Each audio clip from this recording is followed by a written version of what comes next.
Kidnapped by the Delaware, the Frances Slocum story. 5-year-old Frances Slocum's golden hair streamed in the morning breeze as a Delaware warrior hoisted her onto his shoulder. One small hand brushed the strands from her eyes, while the other reached desperately toward her mother. A final gesture that would haunt the Slocum family for the next 60 years. Her mother's anguished scream echoed across the Wyoming Valley settlement, mixing with the warriors' whoops of triumph as they disappeared into the dense Pennsylvania forest. Welcome to Histories and Native Tales. Don't forget to hit that subscribe button and ring the bell to join us as we explore the untold tales of America's rich and often overlooked past. The date was July 3rd, 1778. The Wyoming Valley settlement in Pennsylvania lay wounded, still reeling from a devastating massacre that had claimed 300 settler lives. Smoke rose from the ashes of burned homesteads, marking where families had lived just days before. Among the scattered survivors who dared to return was the Slocum family, who rebuilt their cabin a short distance from the Wilkes-Barre courthouse. The Delaware warriors moved like shadows through the mountain forests. Their moccasined feet left no trace as they stalked between trees, watching isolated cabins for signs of vulnerability. At the Slocum homestead, they counted their targets through gaps in the log walls: a mother, 4 children, and 2 visitors. The men of the family worked in distant fields, unaware of the 12 painted warriors closing in on their home. Inside the cabin, Mrs. Slocum tended to her brood, a daughter of 9 years, a son of 13, little Frances at 5, and a toddler barely 2.5. A young man named Kingsley and his boy had stopped by, an ordinary morning visit as they worked at grinding a knife on the family's whetstone. The rhythmic scraping of steel on stone masked the soft footfalls outside. The first shot crashed through the morning routine like thunder. Young Kingsley fell where he stood, the half-sharpened knife still clutched in his hand. In a twist of fate that seemed designed by a cruel god, the warriors seized that very blade to take his scalp. The 9-year-old daughter acted on pure instinct, scooping up her toddler brother and bolting for the fort. Her feet pounded against the dirt as she ran, the warriors' mocking laughter following her through the underbrush as she clutched her chubby sibling to her chest. Back at the cabin, the warriors seized their true prizes, the Kingsley boy, 13-year-old Slocum, and little Frances. Yet when they discovered young Slocum's lameness, something shifted in their calculations. Perhaps moved by Mrs. Slocum's desperate entreaties, or perhaps seeing him as a burden on their swift retreat, they set him aside. Their final captives numbered just 2, the Kingsley boy and Frances, her pale hair marking her as distinctly as a brand. The whole raid had taken less than 15 minutes. One moment, Mrs. Slocum had been preparing the morning meal. The next, she watched helplessly as her youngest daughter was carried into the wilderness. The child's final gesture, brushing back her hair, reaching out one small hand toward her mother, would become an image seared into the family's memory, passed down through generations like a scar that refused to heal. The settlement had barely begun to process this fresh tragedy when the warriors struck again. Just 1 month later, they returned to the Slocum homestead. This time their cruelty knew no bounds. The aged grandfather fell to their weapons, his scalp taken as a trophy. The lame boy, who had been spared in the first raid, took a musket ball to his leg, a leaden reminder he would carry for nearly 60 years, until his own grave. The timing could not have been more cruel. Mrs. Slocum was heavy with child, a new life growing amid so much death. This baby would be born into a family fractured by violence, never knowing their sister Frances except as a ghost that haunted their mother's tears. The settlement gathered what comfort they could offer, but for the Slocum family, life would forever be divided into 2 parts, before that July morning and after. The Slocum brothers undertook 4 separate journeys across the expanding American frontier. They rode on horseback through dense forests where wolves still howled at night, crossed prairies where hostile tribes roamed, and ventured into Canadian territories where few white men had gone before. Each expedition drained their resources and tested their resolve. They wrote hundreds of letters to newspapers, town officials, and Indian agents. They interviewed traders, trappers, and anyone who might have encountered a white woman living among the natives. But for 60 years, every lead turned cold. The breakthrough came unexpectedly in 1838. A United States agent traveling through Indiana's remote territories stopped at a Miami Indian settlement when his horse needed rest. The settlement lay 300 miles from the nearest city, and the agent had been riding for 12 days straight. He noticed this particular wigwam stood larger than others, with 8 fine horses tethered outside and at least 15 premium deerskins hanging from wooden racks. Inside, the agent found a prosperous Miami family. The woman of the house caught his attention immediately. Her hair was light brown, unusual among the dark-haired Miami. As they shared a meal of venison and corn, he observed her skin was notably pale beneath her traditional dress. Speaking in the Miami language, he learned fragments of her story. She remembered living in a wooden house by a river called Susquehanna. She could recite the names and ages of her siblings, a sister aged 9, a brother 13, and a baby brother just 2 years old. Most importantly, she remembered her family name, Slocum. The agent wrote a detailed letter to the Lancaster Gazette in Pennsylvania. He described the woman's appearance, about 5 feet 4 inches tall, age approximately 75 years, light brown hair with strands of gray. He noted her prosperity, 8 horses, dozens of deerskins, silver bracelets, and a comfortable wigwam. The letter included her fragmented memories of the Susquehanna and the name Slocum. But due to a series of mishaps at the newspaper office, this crucial information sat untouched for 2 years. When the letter finally appeared in print in 1837, it reached the youngest Slocum brother, the same toddler who had been carried to safety during the raid 60 years earlier. He recognized the details instantly. Within 3 days, he had assembled a search party. His eldest sister, now in her late 60s, insisted on joining despite the hazardous journey ahead. They sent word to another brother in Ohio, born after Frances' capture, to meet them along the way. The journey to Indiana tested their aging bodies. They rode through 300 miles of wilderness, often sleeping on the ground, eating dried meat and hard bread. They crossed 5 major rivers and navigated through territories where no roads existed. Their horses stumbled over hidden roots and sank fetlock deep in swamps. After 15 days of hard travel, they reached the last white settlement. From there, they had to ride 9 more miles into Miami territory. The eldest sister carried a crucial detail that would confirm Frances' identity.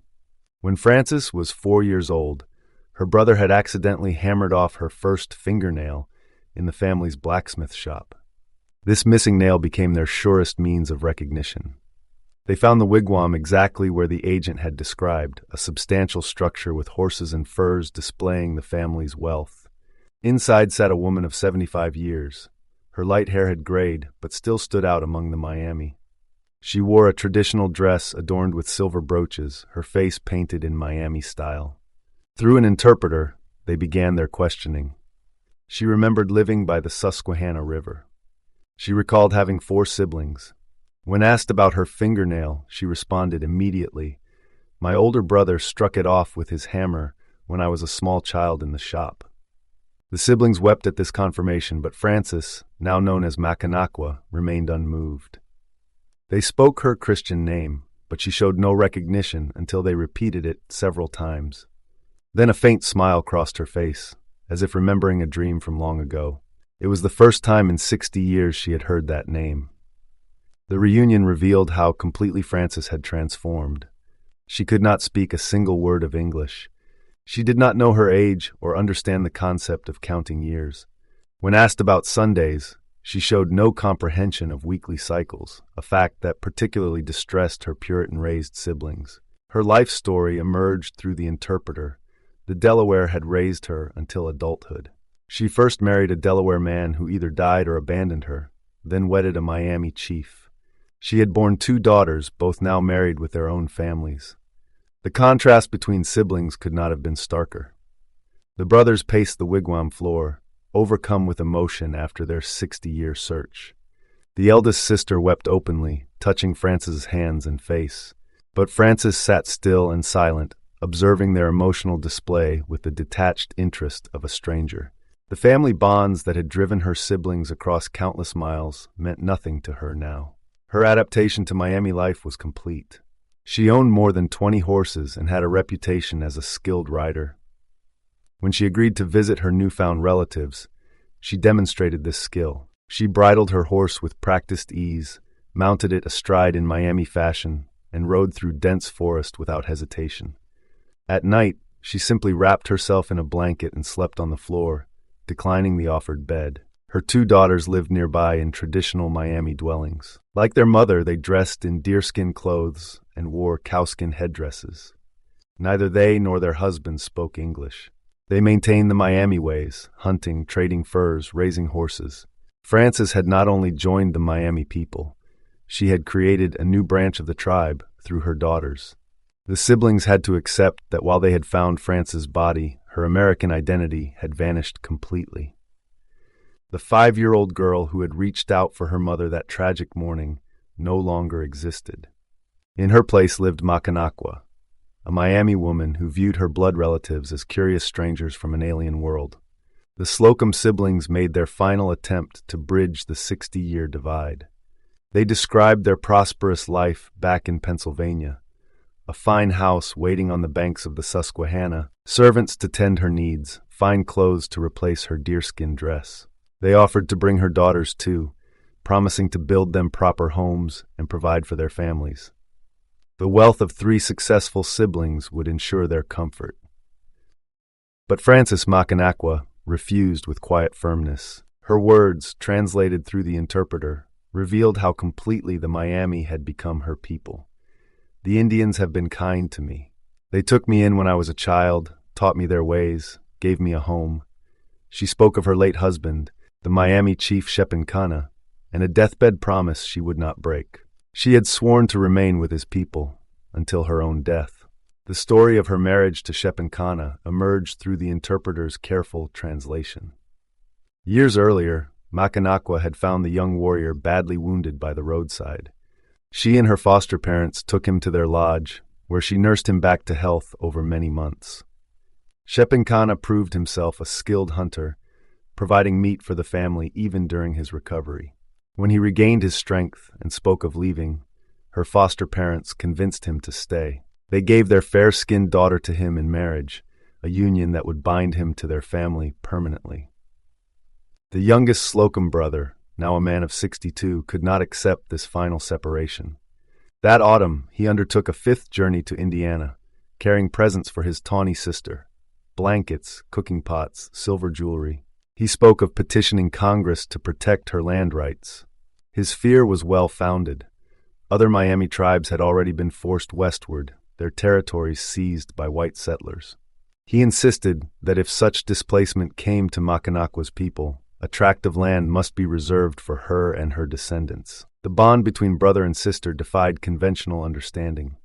Though she remained a stranger to his way of life, though she would not return to their childhood home, his heart ached with tenderness for the small girl torn from their mother's arms 61 years ago. Each visit revealed new aspects of her adaptation. She managed her household with quiet efficiency, directed farm work, oversaw horse trading. Her daughters had married well within the tribe, their children carrying forward both Miami blood and their mother's fair features. Of young Kingsley, the other child taken that bloody morning in 1778, no trace was ever found. The Delaware warriors who had laughed while chasing his sister had shown no such mercy to him. Death, most likely swift, had probably come soon after his capture. His family's search ended where Frances's story began, in the deep forests of the frontier. Macanakwa lived 10 more years after the reunion, dying in her home along the Mississippi River in March 1847. She was 74 years old. Her life bridged 2 worlds, but remained firmly planted in Miami soil. Even as her biological family mourned their inability to reclaim her, she maintained the ways of her adopted people until her final breath. The legacy of Frances Slocum, known to her Miami family as Macanakwa, continued long after her death. On May 17, 1900, a substantial monument of white bronze rose over her grave near the village of Peoria in Miami County, Indiana. The dedication ceremony drew Slocum descendants from Michigan, Ohio, and states further east. They stood shoulder to shoulder with members of the Miami tribe, some traveling from as far as their Kansas reservation, to honor the woman who had lived between worlds. The monument became a meeting point between cultures. Slocum family members in fine Eastern clothes mingled with Miami tribespeople in traditional dress. The ceremony included both Christian prayers and Miami rituals. Stories were shared in English and Miami language, passing down the tale of a 5-year-old girl who became a Miami woman. Yet even this attempt at remembrance sparked debate about identity and belonging. Modern scholars question how Frances Slocum's story has been told. A 2022 thesis from Indiana University argues that focusing on her as a lost white sister erases her identity as Macanakwa, a full member of Miami society. The thesis points out that markers and memorials often emphasize her captivity while minimizing her 70 years living as a Miami woman. This debate reflects larger questions about American identity. Frances Slocum's transformation from frontier captive to respected Miami woman challenges simple narratives about cultural belonging. She was not simply a white woman living among Indians. She became fully Miami in language, custom, and loyalty. Her descendants carried both Miami blood and her fair features, physical proof of America's complex cultural mixing. The story has implications beyond one woman's life. The Delaware raid that took Frances came just weeks after the Wyoming Valley Massacre, where Tory forces and Iroquois warriors killed over 300 Continental soldiers. These violent exchanges shaped America's frontier, creating deep wounds between settlers and native peoples. Yet Frances' story shows how these divisions could sometimes heal in unexpected ways, how enemies could become family. Today, both Slocum descendants and Miami tribe members claim Frances' legacy. Her grave in Indiana draws visitors from both communities, each seeing in her story a reflection of their own heritage. To her biological family, she remains the lost sister finally found. To the Miami, she is Macanakwa, who chose their ways and kept faith with their people until death. Perhaps both versions capture essential truths about a woman whose life embodied the complexities of American identity. The story of Frances Slocum emerged during a pivotal time in American frontier history. In 1624, Captain John Smith published his General History, marking the beginning of Native American captivity narratives. These accounts shaped how colonists viewed their indigenous neighbors, often emphasizing cultural divisions rather than connections. Early historians recorded Frances's story through a specific lens. Joseph Pritz's 1838 account in Incidents of Border Life painted detailed scenes of the raid, the family's decades-long search, and their eventual reunion. His narrative focused on the loss suffered by the Slocum family, describing Frances as a child stolen from civilization rather than a woman who found belonging in another culture. The 19th century saw hundreds of similar captivity stories published. Most followed a familiar pattern: violent abduction, family separation, and eventual rescue or reunion. But Frances's tale stood apart. Unlike many captives who returned to white society, she chose to remain with the Miami. Her decision challenged prevailing assumptions about cultural superiority and assimilation. Modern scholars approach Frances' story differently. They examine how traditional narratives emphasized her lost status while minimizing her active choice to live as Macanakwa. This perspective shift reflects broader changes in how we understand cultural identity and belonging.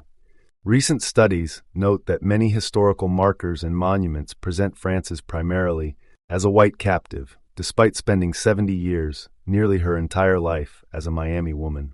The 1900 monument near Peoria, Indiana, offers physical evidence of these competing narratives. The white bronze structure bears both names, Frances Slocum and Macanakwa, with her Miami identity given prominent placement.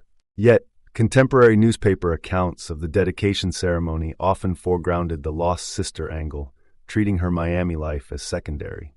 Frances's story continues to spark debate about how we tell American history. Should we focus on the 5-year-old torn from her family, or the woman who chose to keep her deathbed promise to her Miami husband?